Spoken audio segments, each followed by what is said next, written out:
What is the underlying energy that drives the universe? Is it possible that it's been right there in front of our eyes all along, encoded in crop circles? Today we'll meet a man who sought to discover that very fact. His name is Charles Maxwell. His new documentary, Field Full of Secrets. Charles, welcome to Antidote. Thank you for having me, Michael. It's a pleasure to be here. It's a pleasure to have you. First of all, congratulations on the film. Thank you. I've seen it twice now on Netflix. Excellent. And the point of this show has always been to shine a light on the unconventional and the ingenious. And the jury may be out on the ingenious part, but certainly unconventional and original, and I applaud this film. Well, thank you very much. Yeah, it is a bit odd. It's not something you see every day, but for us it was a real labor of love, and I think we were trying to prove something to the world, which is that you can't take anything for granted. You have to investigate whatever it is that you're chasing, all the way through to its fruition, no matter where it takes you. Your passion for this subject matter is apparent from the get-go, and I think one of the things that people, when they watch this film, I'm not going to give it away, but we're going to talk a lot about crop circles and things that happen in the film, but to me, as a person who's followed the ufology, ET hypothesis for years, I've seen a lot of these documentaries. Yours is so entertaining in that it's rife with humor, self-depreciating humor. You called it gallows humor on the phone the other day. It's a really original approach to this topic. Well, thank you very much. Yeah, certainly we didn't start out to do anything that original.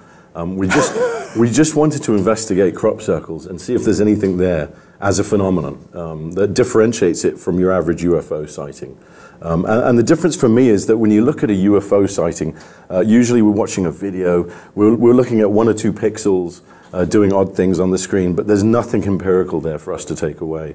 A crop circle, at least some of them, as you can see, they're physical things, they're tangible. You can walk around in these things. You can spend the whole day in them if the farmer decides to keep them on his land. And more importantly, as a scientist, you can conduct all kinds of experiments, and you can conduct all kinds of tests to try and discover where it came from. Is it, for instance, something that's been hoaxed with simple boards and string, or are we looking at something much more exciting? In the beginning of the film, you talk about a crop circle, which is the one that we see behind us. This is the pi circle. Tell me about this circle, what it meant to you, and why you were so interested in it. Well, I have to preface this by saying, when I initially looked at crop circles about 10 years ago, I walked away thinking, what a load of rubbish. You know, to me, it was clearly all hoaxed. Right. I watched one of these terrible TV shows where nothing's really answered and everything turns out to be a waste of your time. And so I walked away for about 5 years until finally someone said to me, look, you really have to look at the hard data, the empirical data, the science. And when I did, there's just an overwhelming amount of science involved with crop circles, which sounds odd on the surface, but in fact there's a lot of science to do with the plants, how the plants germinate in the real circles as opposed to the hoaxed ones. And there's all kinds of energy signatures as well that we find in the real circles. We find a lot of microwave energy, residue, and plasma residue. And this has been proven by various scientists, including people like Jeff Wilson here in the States with the ICCRA, which is the International Crop Circle Research Association. So there's been hard science. That's the thing I think people need to understand. We're not just all New Age weirdos. We've fallen in love with the hard data, and that's why we pursue these things. The pi circle actually is the thing that started. It was the very first circle I was actually in. And the minute you step into a crop circle, everything changes. It becomes real, essentially. What year was this, I'm sorry?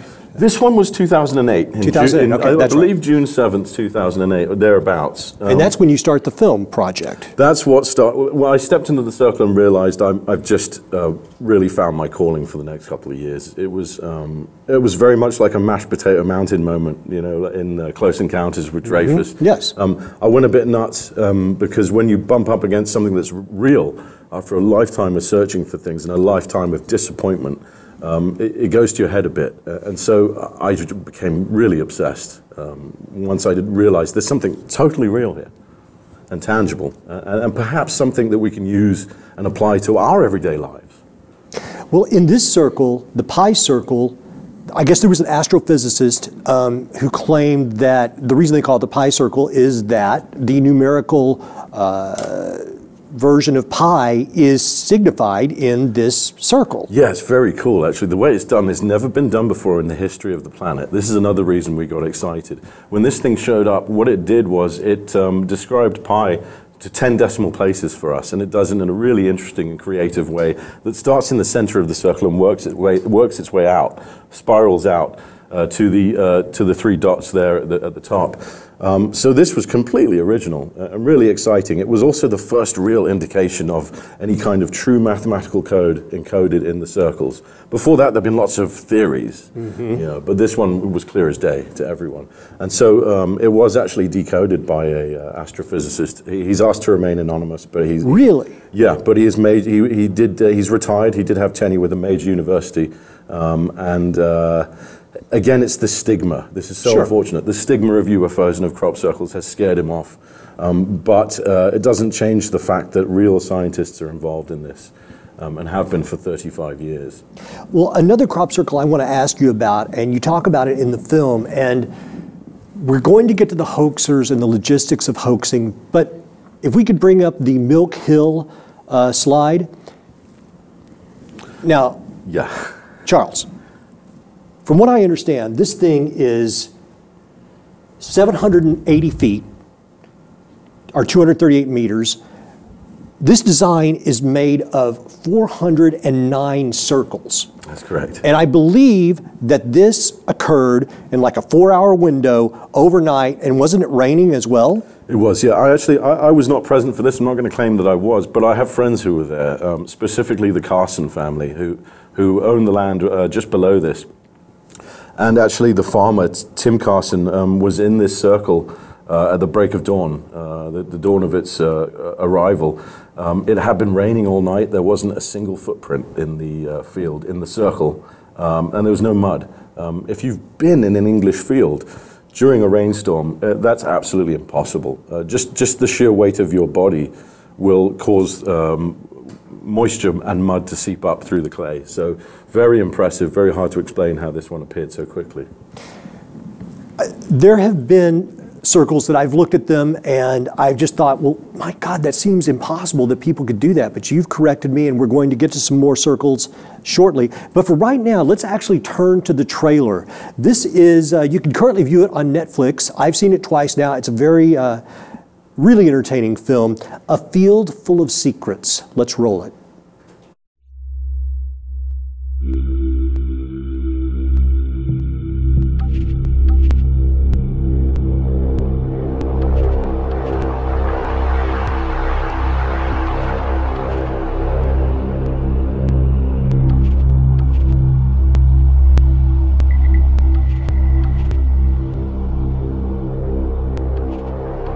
We're basically talking plants that have been laid flat in a field. It's that straightforward.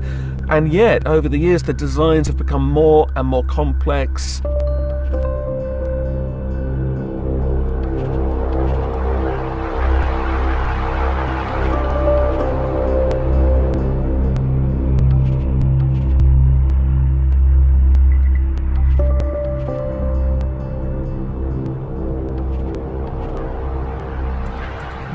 Having been in 42 circles, I still really had more questions than answers, and then everything changed.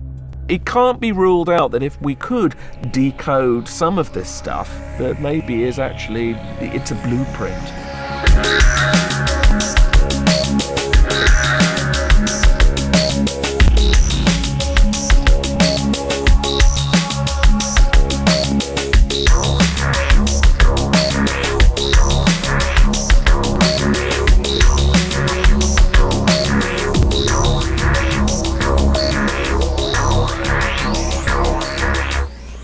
So we're building a UFO, basically.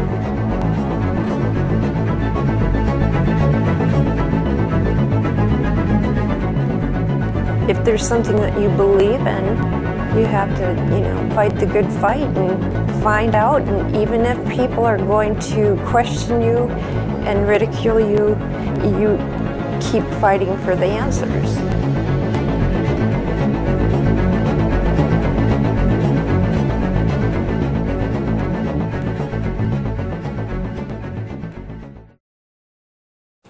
A field full of secrets.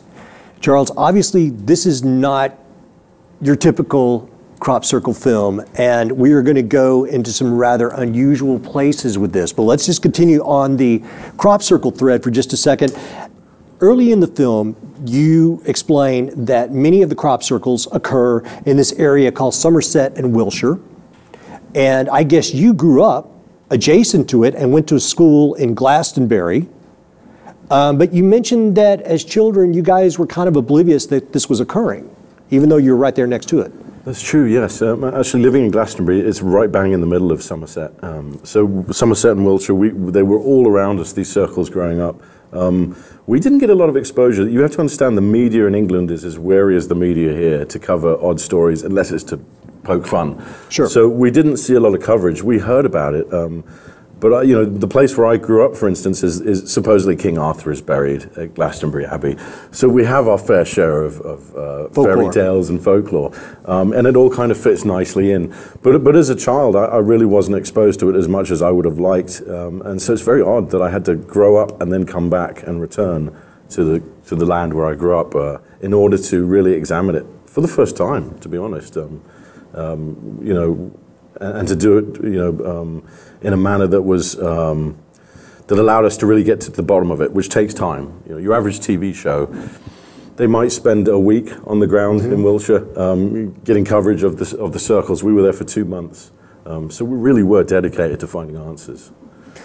Another thing that's, I think, germane and very important to this whole subject is that these particular fields that we're talking about, this is all close to Avebury Circle, am I saying that correctly? Avebury Circle. Avebury Circle, Silbury Hill, Absolutely. And Stonehenge. So you've got ancient sacred sites, perhaps ley lines as well. You've got an energized area, and then you point out in some of the footage that didn't make the film that you see the same thing in North America, where crop circles have shown up close to other Mesoamerican ancient sites. So talk a little bit about the energy in that area, or what you think might be going on.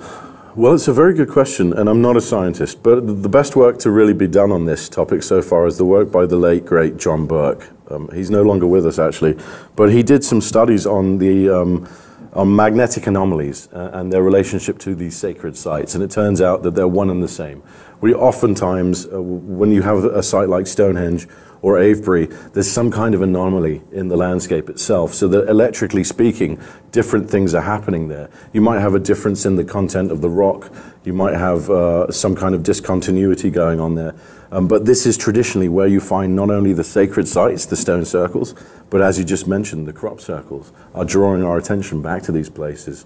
What Burke and others have hypothesized is that there's something going on called aquifer technology, which is Wiltshire actually, where the crop circles happen, the largest chalk aquifer in the world, which is really interesting. What's an aquifer? Simply, it's simply a place where you have a lot of chalk, and the water, the natural rainwater, the moisture from the atmosphere will sink through the aquifer and actually creates a ground charge. So the question is, are the crop circles, and perhaps even the stone circles, are they utilizing this electrical ground charge in ways that we haven't really discerned yet? And what Burke discovered is, yes, absolutely, and that the ancients were using these magnetic anomalies, these sites, these stone circles, to germinate their seeds, to ensure a decent crop every year. So you can see how having this technology gives you a huge advantage over your neighbor if you can guarantee a harvest every year using this technology. So what it is, in fact, is a whole new branch of fertility science that's ancient and is being described to us by the crop circles. Ladies and gentlemen, what he's describing is evidenced by the work of W.C. Levengood. He shows in the film that some of the seeds taken from the plants in crop circles then are more, when raised under a laboratory setting, are more vital. Yeah, this is really incredible. What we're talking about here is something called embryogenesis, which is how the seeds actually grow into plants. And what Levengood noticed through many, many years of studies and tens of thousands of plant samples was that you get a 20 to 30% increase in protein yield in the plants that have been zapped. What do I mean by zapped? They've been hit by some kind of crop circle projection technology, and the next season, the plants that grow in this specific area they're much healthier, and they have, like I said, 20% greater yield of protein. They're just stronger overall, and that's really bizarre. So we asked the question, what is happening to these plants?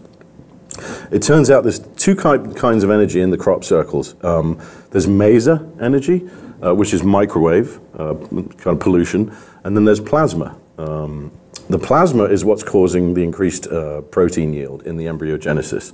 The microwave energy will actually kill the plants. So when you're seeing this yield increase, it's because you have a circle that's particularly high in plasma. And again, these things have been measured over and over again. We've done, I have not done, but BLT, that's Levengood, Burke, and Talbot, tens of thousands of of plant samples that were studied, and at least 3 peer-reviewed papers on the plant changes. So it's very real, this. It's not a hoax. One of the things that Charles discusses in the film that is proof of the authentic crop circles is this idea of blown nodes. Explain that. A blown node is a fascinating thing, and you can't miss them. When you go into a crop circle that's been faked, for instance, you can see how the body weight of the individual has been used by simply stamping on a board to crush the plants. So the plants in a faked circle are dead. They're not going to rise back up. They're not going to continue growing. That's why the farmers get irate, because you're literally destroying their livelihood and our food. But in some of them, when they actually appear to be real, you have just like a plant is just like a finger. It has knuckles. The top knuckle is called the apical node.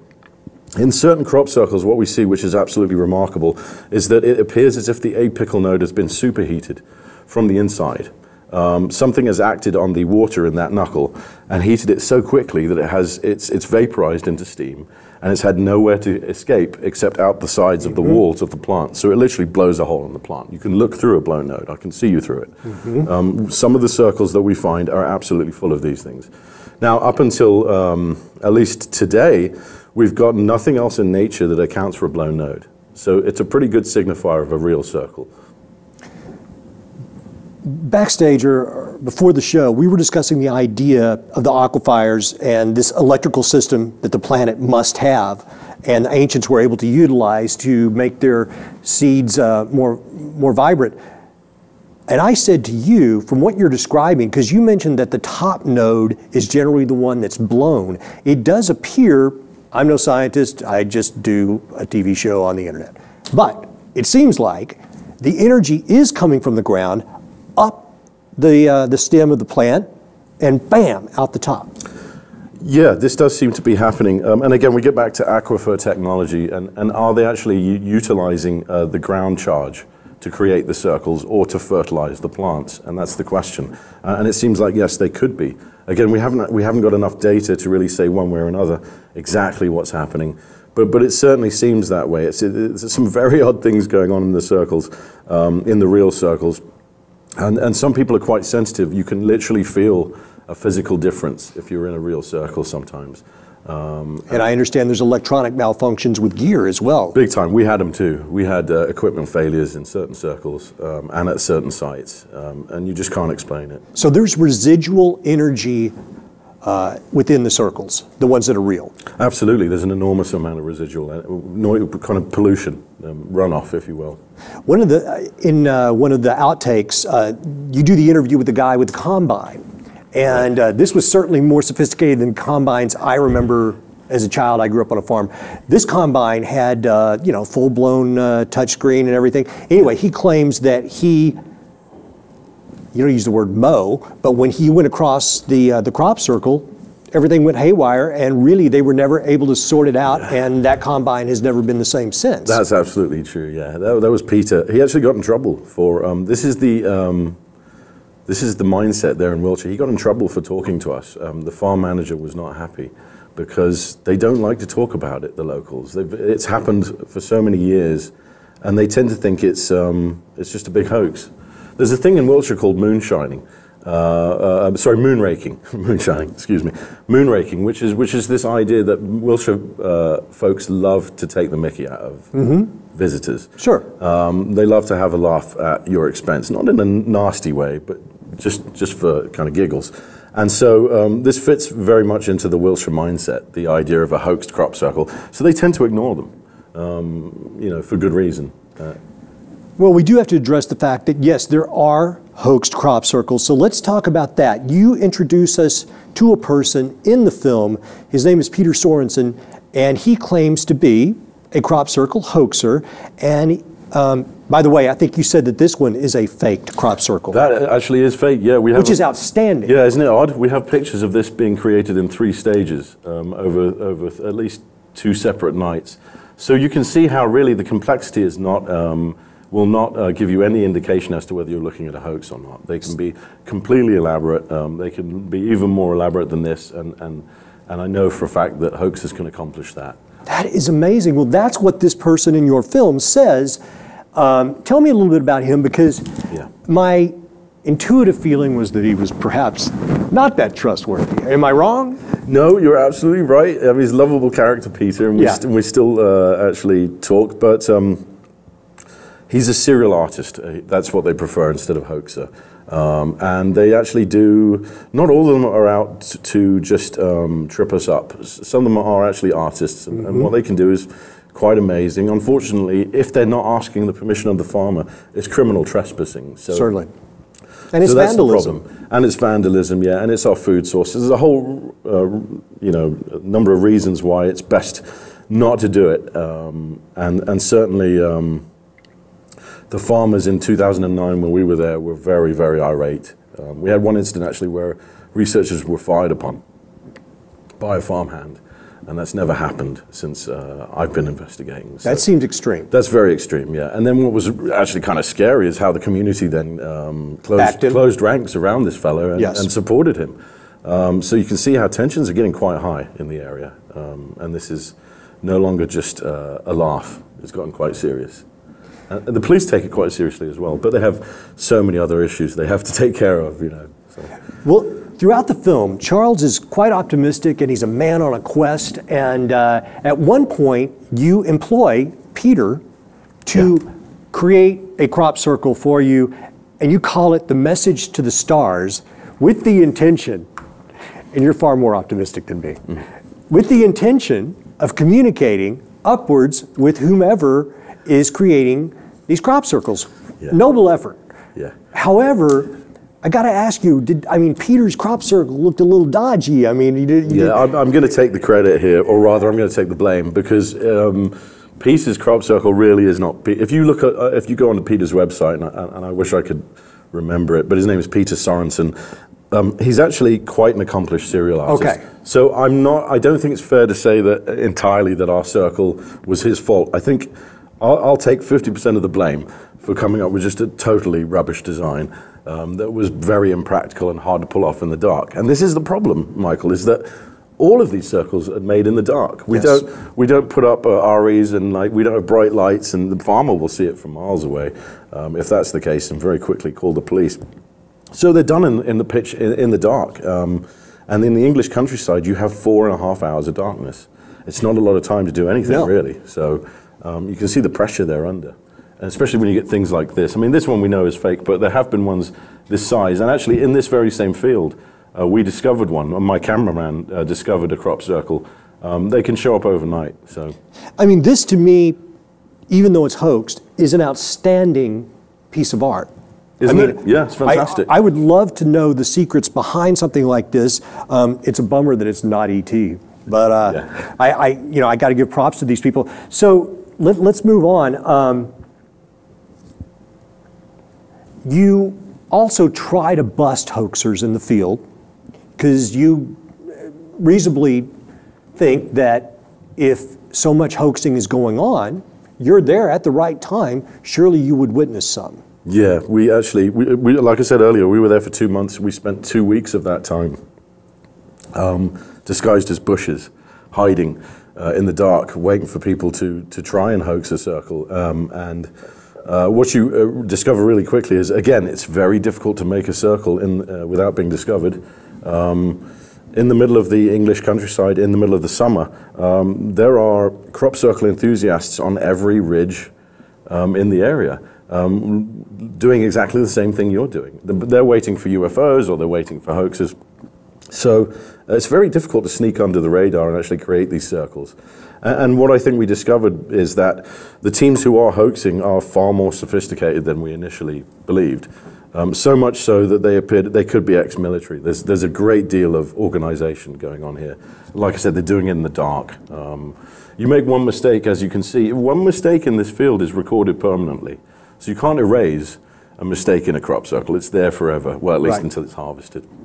That leads me to believe we're dealing with some very organized teams here, who are perhaps not quite as innocent and local as we'd like to believe. I would tend to agree. And driving over here, and I mentioned this to you as well before we started, I mean, I'm beginning to think that much of this anomalous phenomena related to UFOs or to things like this may in some way be related to intelligence agencies for God knows what reason. Perhaps it's just to muddy the water and freak us all out. But you're right. I mean, some of these things are so ornate. How do ordinary people who have lives and jobs do these things? Obviously, someone's able to do it. Yeah. Yeah, it's a good question. Who is really doing the elaborate ones? Because, and why? And why? There's a lot of, if you really want to get into it, the geometry of the circles, a lot of them have a lot of Masonic kind of symbolism. So that leads us in one very specific direction if we want to go there. That perhaps these are Masonic signifiers.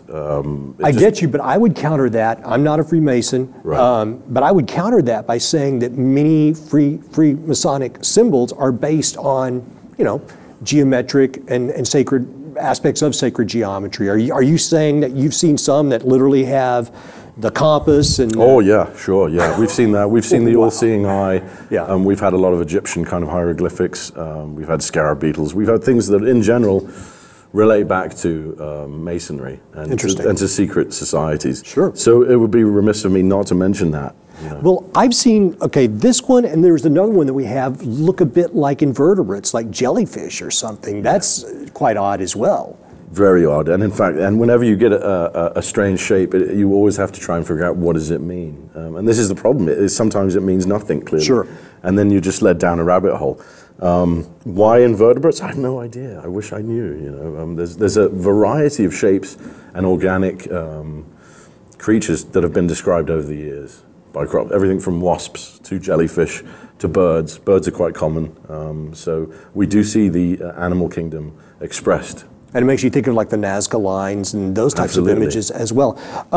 Moving along, so the film has, in a way, two films within one film, and I don't want to give it away, but at some point you make I think early on you kind of know this, but you decide that there is information encoded into the crop circles, and a lot of people have thought that for a long time, that this is this sacred geometry, is this a message being conveyed to us? Well, you begin to take it a step further. You put your money where your mouth is, and you begin to reach out into the kind of esoteric community for assistance in decoding these things, and enter this very interesting person, Nikola Romanski.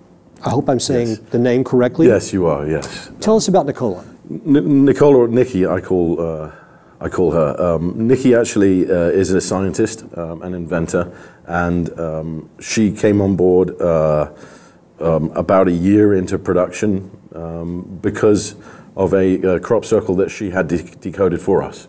We had asked for some advice, and what we got back was just mind-blowing. It was literally, Nikki had figured out how to decode a lot of circles, so that when we actually used this technique, which was very simple and elegant, we were lathing what looked to be blueprints.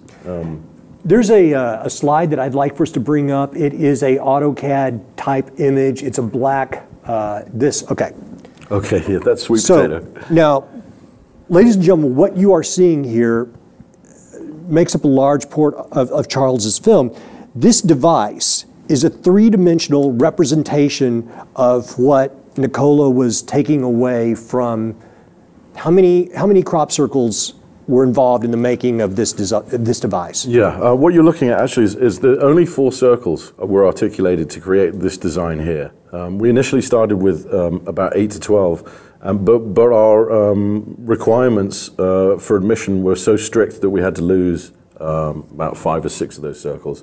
Wait, run that past me again. Your requirements for... Well, we decided we have to be scientific about this. We can't just pick ones that look like they work. So there had to be significant evident criteria of plant damage in the circles for us to take it seriously as a potential blueprint. So before we would lathe or articulate any of these circles, we had to make sure that there was photographic reports of plant anomalies, that we could see clearly that the plants were behaving very strangely, that they fit all the criteria of not being hoaxed, and that when we found that to be the case, we would then articulate those. That's why we only have 3 or 4 primarily that we used. But when we did articulate those, what we saw was very specific kind of design functions in those blueprints, which led us to believe that we were dealing with a microwave water burner, which is what sweet potato actually is. It's theoretically supposed to take water, burn it, convert that into plasma, and then using a feedback technique, we're supposed to create a very small singularity with that plasma by using a very strong electrical field. And we thought perhaps we'd get some kind of over unity. That's like free energy out of the process. So in the film, it looks a little more kind of haywire, but there were very, very strict criteria that we followed to get from step A to B to C. And then as we moved into R&D and into construction of the actual machine. You spent several years in the creation of this device. You met Nikola. Nikola is an interesting person. Nikola is a transsexual. Nicole is actually a woman now. A woman now. Has had surgery, and we're very proud of her for that, because it's something that she's been working towards her whole life. So. And was her interest in crop circles, was that what was her primary field of interest that led to these types of ideas? Well, Nikki, she was always very interested in UFOs, in science. Nikki has a remarkable mind. It's really self-taught for the most part, but her understanding of physics, and especially of these kind of fringe physics, of areas that most physicists don't want to go for fear of losing tenure or being embarrassed. So Nikki really had this amazing mind and was able to see. Well, literally, it's this simple. Nikki was able to think like a circle maker, and that's what we needed. We needed someone who could think like a circle maker, whether that's an alien or a very smart human, someone who can think in that way and therefore can understand what's being conveyed in terms of information by the circles. Well, I know that, you expressed a lot of confidence in this process, or it was just an incredible obsession, passion to get to the bottom of this, because listen, I have no idea how much money you spent on this, but I guarantee it must have been a lot. Well, just on sweet potato, I can tell you that over 200,000 was dropped trying to reach proof of concept. So an awful lot of money. And how many years was that? 3 years, 5 years? Realistically, with Nikki, it was 2.5 years of her construction. And it was very difficult because, and I must say this in Nikki's defense, usually when someone has a crazy idea like this, it takes place, let's say at JPL, you have the person with the idea, and then it's passed on to 400 other scientists. Existing infrastructure. Right, and then it's outsourced to 10 companies. Yes. We were asking Nikki to do all of this herself. Many of these problems had not been solved in the real world before because they were new. This is a new device. Yeah. So we had nothing to fall back on, and I think it's really important to mention how difficult that was for Nikki and for us. And you always know that there's that problem that potentially arises that you can't overcome. So it was very stressful. Every step there was a new problem, and the next one potentially was the last problem. So. You mentioned to me on the phone that you were using a lot of electricity to the point that it may be becoming dangerous. Yeah, I'm not an electrical engineer, but I will say this. In order to get the kind of feedback effect that we were looking for, we were having to kind of increase our, the voltage. And it was getting to the point where I was concerned about the safety of the crew and the safety of Nikki. And was this all coming into your home? Is that where the workshop was, your home in Malibu? Yeah, what we actually did was we built the workshop from scratch per Nikki's requirements, and that included getting acquiring a rapid prototyper, which you see in the film, which ostensibly was there to help us do everything in-house. But again, we found that we just couldn't. We didn't have the equipment to do everything, and so even we had to outsource. Yes, which they cover in the film. And I must say, I mean, clearly, when one looks at this device that you were making in the film, obviously, it looks like a classic UFO shape. It does. So you're telling me that, this was kind of a zero energy type device, but what did Nikki think it was going to do? I mean, it certainly looks like it was going to propel it. If it worked, it would propel itself somewhere, or something was going to happen. What did you guys think would happen? Or did you know? That's a very good question. What did we think? Well, I think the better question is maybe what did we hope would happen? We hoped something would work. Right. But always good. Ultimately, it was such an odd experiment that we were hoping to see maybe some tiny time dilations, some very minor effects.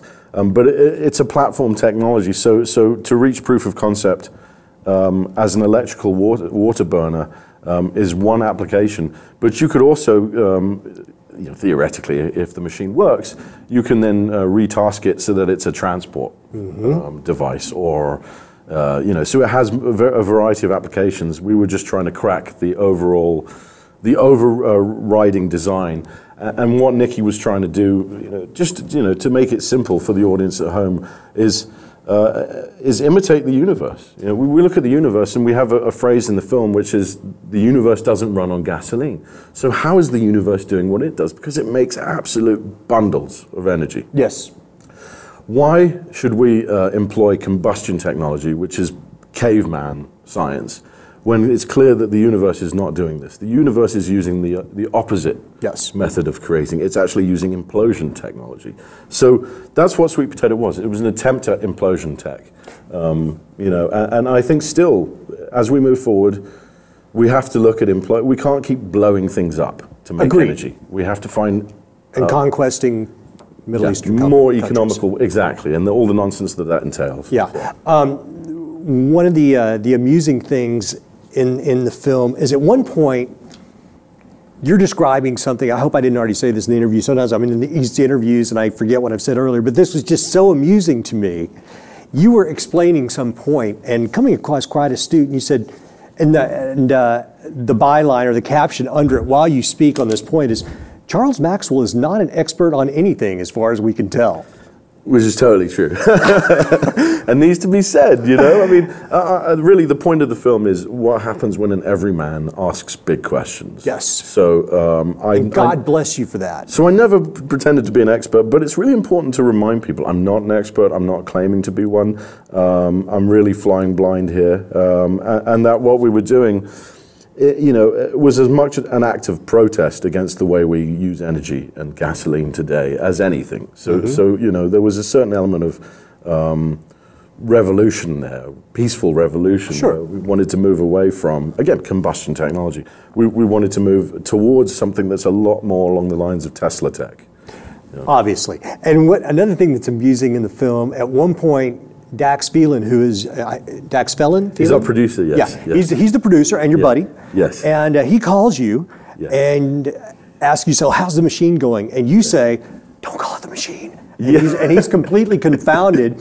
And you bring up the point. And listen, anybody that's looked at the kind of literature that Charles and I have heard the myriad stories of the perpetual energy device or zero energy device or car that runs on water that gets crushed by the big oil machine. Well, you so just you said were it. concerned about that. I'm familiar with Stan Meyer, and I'm familiar with all of these stories, and I thought, the worst thing that can happen to us, in a sense, Dudes get knocked is off. if this bloody thing works, and then we're really in trouble. So I was genuinely concerned, not that we were going to get disappeared, but that we needed to have proof of concept before things got out of hand, and that we really need to prove this was a viable technology, because it did seem so bizarre. If you had proof of concept, then you needed protection. What were you going to do? I was moved to Venezuela. I don't know, become a llama herder. I don't know. If this device had worked, where do you go with it then? Yeah. Because you're right. I mean, we're talking. Well, I've got to say, I mean, we're not the people,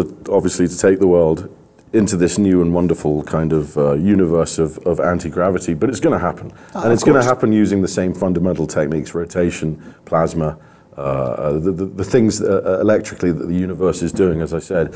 So, you know, I think it's, I hope we inspire someone to maybe approach it with a bit more discernment and with that background in science and engineering that we really didn't have, that is necessary. At one point, the electrical engineer that's working with you says, well, perhaps this shouldn't be being done by filmmakers. Yeah, true words have never been spoken. You know, that's Phil Crescenzo, who really, Phil was amazing because it was the first time we had a real engineer come aboard and say, guys, this shouldn't be plugged into this. You're going to kill someone, and you know, this is not how this works, and really, that's what you're trying to do. And so it's great that you're all renegade and punk rock and all, but it was a wake-up call. It was like, how does this work in reality? Okay, well, in reality, it's a lot more dangerous than what you're trying to do. Is a lot more dangerous than you think. So, this photo right here, there are some beautiful pieces of art. Another thing about this film, you guys, even if you don't want to watch it for the crop circle narrative, it is one of the most beautiful, almost postcard depictions of England that I have ever seen. Yeah, and this particular photo, I believe, was by Clay Lipsky. Yeah, this is Clay, our fantastic Clay, who did some animation for us, but is also a first-rate photographer in his own right, as you can see. And my goodness, we had him for a week. It rained 5 days out of that week, and so he had 2 days to put together these images that you see, and they're extraordinary. They really are. Fantastic. When you watch this, we're going to have all the links to Charles's sites below, but please go to the primary website because all of Clay's photos are there in the gallery section. It's really beautiful. I'm telling you, when you watch this film, even if you have no interest in this type of subject matter, it's a really beautiful look at England. You've got all the time lapses and the beautiful green fields and the castles and the older buildings. It was really, I mean, there's so many things about this film that are not UFO film. Yeah, yeah. And that's one of the reasons I wanted to have you on it. Obviously, Dylan Avery was on here last week. He's a friend of mine, and actually he was staying in my guest house while he was working on the film for you. And he would come home and kind of tell me what it was, because I have a keen sense of interest in all of these subjects. And I didn't want to say too much, frankly, but when he was telling me about the whole thing, I was like, well, is this a mockumentary? Is this a serious, are they pulling our leg? Is this performance art? No, we are not. We're deadly serious. I know, and yet it plays in such a humorous fashion. I was reading some of the reviews of the film on Amazon, and you know, people mention the sense of humor, and it's really refreshing for this type of a documentary. Thank you very much. Well, you can't, you know, you take the subject very seriously, but there's no need to take yourself seriously. Agreed. You know what I mean? Yeah. So that's, I think, where we're coming from. And how's your relationship with Dax now? Because it seems like there was some tension. Oh, goodness me. Like, Dax saved, I mean, first of all, we go way back, pretty much taught me how to become a filmmaker. So, and certain stages in the production saved the production. So, yeah, we're still very much friends, and we'll work together in the future. I think what you see from Dax throughout is a really good friend trying to save his best friend from going off the deep end in front of his eyes. To a certain extent, there are times when Dax is very much acting as my friend and saying, look, I don't know where we're going or whether this is salvageable, or I think you've lost your mind and I'm trying to help you reel it back in. Understood. So essential, you know, to have a mate like that in your life and on your production when you're doing something this far out. In full disclosure, if we may, you went to Southern Methodist University in Dallas, Texas. Absolutely. I went to TCU. You guys, I did wear my frog purple today. But anyway, did Dax go to SMU as well? Yeah, he did. Yeah, we met freshman year, sophomore year actually. That's fantastic. Yeah, so we go way back. And some other members of your crew were also college buddies. Is that correct? Yep. Another SMU alum is our co-producer Eric Hutchins. Clay Lipsky, amazing photographer, actually went to Southern Methodist. So it's a bit of a Southern Methodist kind of reunion. But we grew up together and we were all like-minded, and this is what we wanted to do with our life, you know. So. That's fantastic. You were telling me also that, I mean, because when I was in Dallas-Fort Worth, I went to TCU. I was there for quite a long time, but I had not, even though I've been a lifelong follower of of these types of topics, I never really found that community in the Metroplex while I was there. It was only out here that I started attending MUFON meetings and things like that. And but you were involved with some, would we call it a lecture group or something? Yeah, there was a lecture group in North Dallas called the Eclectic Viewpoint, which was run by a lady from MUFON, a biochemist by the name of Cheyenne Turner.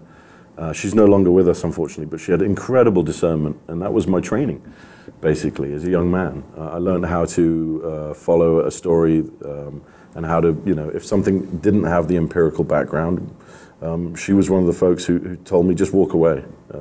Don't pursue something. If it doesn't ring true. Yeah, if it's just hearsay. You hear this, we talked about this a little bit, about how on the internet everyone has, you watch YouTube videos and everyone's saved the world. Yes. Everyone has saved the world from alien invasion. Yeah. And so we should be really grateful to all these folks. But the point being that it's all hearsay, it's all anecdotes. And I'm so sick of stories. Yes. And this is why crop circles are so fascinating. It's not a story. You can walk around in it. You can actually, you know, I used to chew on the wheat in the real circles and get a physical buzz off of this affected wheat. So it's a real tangible phenomenon. It's not an idea or a joke or something in passing at the end of a news broadcast. Do you know what I mean? It's for real. Clearly, and you mentioned Tesla, and at the end of the film, you speak with Nassim Haramein. Nassim Haramein, yep. And of the Resonance Project, that's yes, correct. And listen, I am a little late to the party on his work. I recently saw him at the Conscious Life Expo here in LA. Okay. I literally bumped into him in the hall. I'm walking down the hall and there's this whole crowd of people around him. Yes, he's a bit of a rock star. He is a bit of a rock star, and I missed his presentation the day before, but I got to kind of listen a little bit. He's an interesting character, and he was positive towards your work. Very, very nice guy. Again, this is a guy who's taken a lot of flack for thinking outside the box, but he is a thinker, and that's what's so important. And his work on the Schwarzschild proton is really interesting.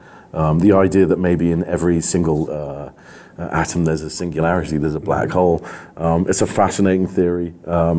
He's also has extrapolated a code from, actually not just from the crop circles, from many different sources, but the crop circles provided a lot of information for him, and he has his own machine that's patented. He's actually got a patent on this device. Which you show in the film. Which we do show in the film, and he's currently at work on that, and to be honest, it's a far more viable approach to the same problem.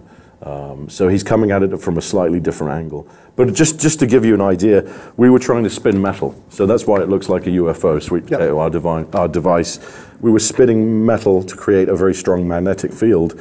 Ultimately, our math was off. And so what Nassim said, he said, you can't spin the metal that fast, it will liquefy. He said, what you should have been doing is spinning the electrical field using amplifiers. So that's what he is doing. Instead of spinning the device, he's spinning the field. It's a far more viable approach to the technology. And I think, you know, if he gets the funding, he's a smart guy. He's going to keep going. Well, ladies and gentlemen, I know we have to wrap this up. Charles, I still applaud your efforts. The film, A Field Full of Secrets, is very entertaining. You should go watch it. It's on Netflix. Is it on Hulu as well? I believe it's on Amazon, so. I know. It's on Amazon, yep. Take a look. And iTunes, yep. You will enjoy it. And I thank you for coming on here. What's next for you? Next was inspired by a crop circle I was in. So there was a crop circle called the Mushroom. I had a very, very, very strange experience in, which maybe we'll get into. Not associated with mushrooms. Yeah, no, not the mushrooms that you're thinking, not pizza mushrooms necessarily, but the idea of mushrooms and religion. And this is what you find, by the way, Michael, is people, they go to crop circles and they're like human Rorschach tests. So you bring your own reality and it's reinforced when you get there. I was looking for technology. I found it, you know, because that's what I was looking for. So you find what you're looking for, and then some, and you see people then get thrown off into these very strange new areas of research, which is what's happened to me. Well, ladies and gentlemen, my name is Michael Parker. This has been episode 8 of Antidote. Charles Maxwell, watch his film. It was great having you on, my friend. Lovely. If you like what we're doing here, please subscribe to our YouTube channels. We are The Lip TV and The Lip TV 2.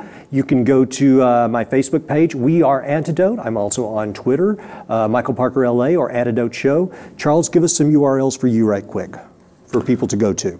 Well, we have www.afieldfullofsecrets.com, and then A Field Full of Secrets is also our Facebook page. So people can check in there, and we have all kinds of special footage as well that was not in the film, getting into more of the science. All right. Well, I hope you guys will check that out. I really appreciate everyone who watches this show, and share it with your friends if you dig it. Until next week, we are The Antidote.